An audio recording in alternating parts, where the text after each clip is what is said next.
قرآن کریم کے 7ویں پارے کی سورۃ اعراف میں اللہ پاک فرماتا ہے اور سنا دے ان کو حال اس شخص کا جس کو ہم نے دی تھی اپنی آیاتیں، پھر وہ ان کو چھوڑ نکلا، پھر اس کے پیچھے لگا شیطان تو وہ ہو گیا گمراہوں میں، اور ہم چاہتے تو بلند کرتے اس کا رتبہ ان آیاتوں کی بدولت، لیکن وہ تو ہو رہا زمین کا اور پیچھے ہو لیا اپنی خواہش کے، تو اس کا حال ایسے ہے جیسے کتا، اس پر تو بوجھ لاد دے تو ہانپیں اور چھوڑ دیں تو ہانپیں۔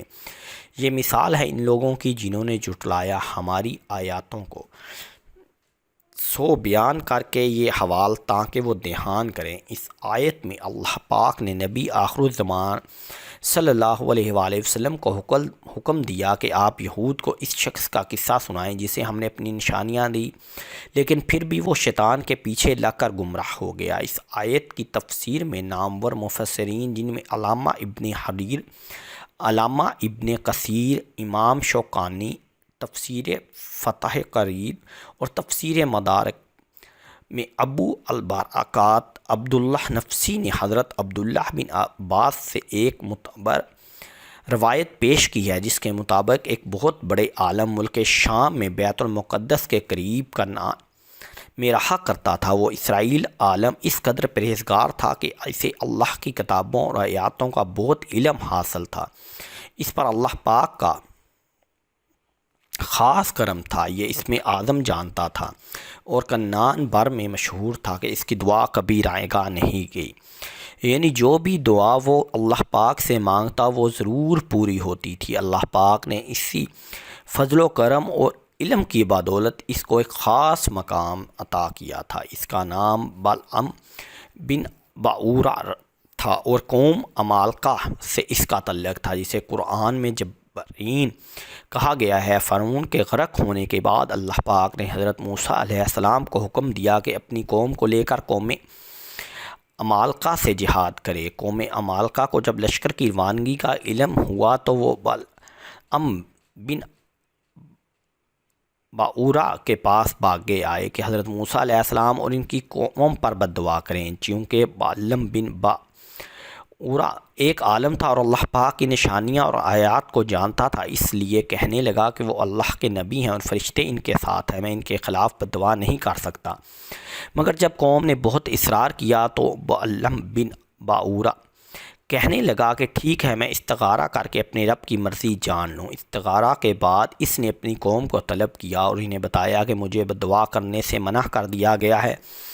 اس وقت جبرائیل نے ایک بہت بڑا تحفہ بلعم کو پیش کیا، لیکن اس نے قبول نہ کیا۔ اس کے بعد جبرائیل کا اصرار بہت زیادہ بڑھ گیا۔ بعض روایات میں ہے کہ قوم نے اس کی بیوی کو بہت زیادہ مال و دولت اور لڑکے پیش کیے، جس پر اس نے اپنے شوہر بلعم بن باورا کو اس بات پر تیار کر لیا کہ وہ حضرت موسیٰ اور اس کی قوم پر بد دعا کرے گا۔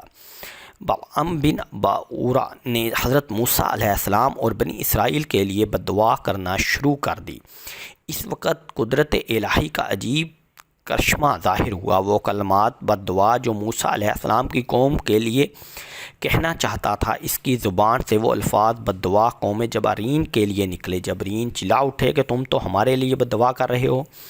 بلعم نے جب جواب دیا یہ میرے اختیار میں نہیں ہے، میری زبان اس کے خلاف قادر نہیں۔ نتیجہ یہ ہوا کہ اس قوم پر تباہی آئی اور بلعم کو یہ سزا ملی کہ اس کی زبان لٹک کر سینے پر آ گئی۔ اب اس نے جبرائیل سے کہا میری تو دنیا آخرت تباہ ہو گئی، اب میری دعا کی قبولیت سلب کر لی گئی ہے، لیکن میں تمہیں ایک تدبیر بتاتا ہوں جس کے ذریعے تم موسیٰ اور اس کی قوم پر غالب آ سکتے ہو۔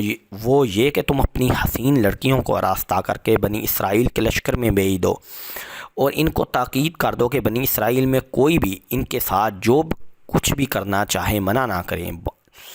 بلعم بن باورا کی یہ شیطانی چال ان کی سمجھ میں آ گئی اور اس پر عمل کیا گیا، چنانچہ انہوں نے اپنی سب سے جوان اور خوبصورت لڑکیاں مال بیچنے کی غرض سے بنی اسرائیل کے فوجی کیمپ میں بھیج دیں۔ وہ لڑکیاں تعداد میں 45 کے قریب تھیں۔ سبھی نے آ کر اپنی اداؤں میں بنی اسرائیل کی قوم کو پھنسانے کی کوشش کی پر ناکام رہی۔ ان لڑکیوں نے فیصلہ کیا کہ ان کے سردار پر ڈوریں ڈالے جائیں، چنانچہ ان 45 میں سے جو سب سے خوبصورت اور کم سن تھیں اس کو شمعون بن یعقوب کے پاس اس کے خیمے میں بھیجا گیا۔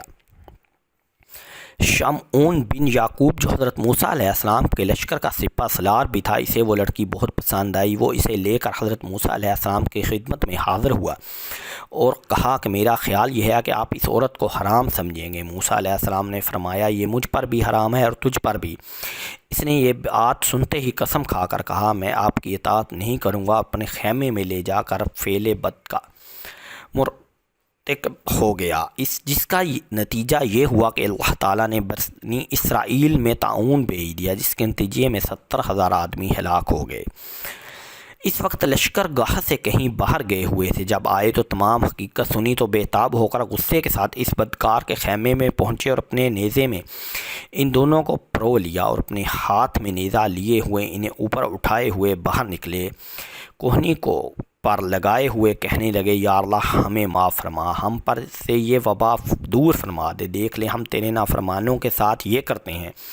ان کی دعا قبول ہوئی اور اللہ پاک نے طاعون کی وبا ختم کر دی، لیکن یہ وبا بہت سی قیمتی انسانی جانوں اور مویشیوں کو ختم کر چکی تھی۔ روایت میں آیا ہے کہ بالم بن باورا اور اس کی بیوی کی شکل کتوں میں بدل گئی اور وہ ساری عمر لوگوں پر بھونکتے رہے اور ایک دن ان کی قوم نے ان دونوں کو پتھر مار مار کر ہلاک کر دیا۔ اللہ اکبر! دینی علم جیسی زبردست دولت کو کیسے دنیا پر لٹایا گیا، لیکن بالم بن باورا کے پاس نہ دین رہا اور نہ ہی دنیا بچی۔ علم و ہدایت کو چھوڑ کر خواہشات نفسی کے پیچھے بھاگنے والوں کا انجام عبرتناک ہوتا ہے۔ یہ واقعہ آج کے تمام لوگوں کے لیے بہت زیادہ عبرتناک ہے کہ کس طرح اللہ پاک کی نشانیاں ہم سب پر عیاں ہیں، لیکن پھر بھی ہم نماز، روزہ، زکوٰۃ اور حج سے بہت دور ہیں۔ اللہ پاک ہم سب کو دین اسلام کو صحیح معنوں میں سمجھنے اور اس پر عمل پیرا ہونے کی توفیق عطا فرمائے۔ آمین ثم آمین۔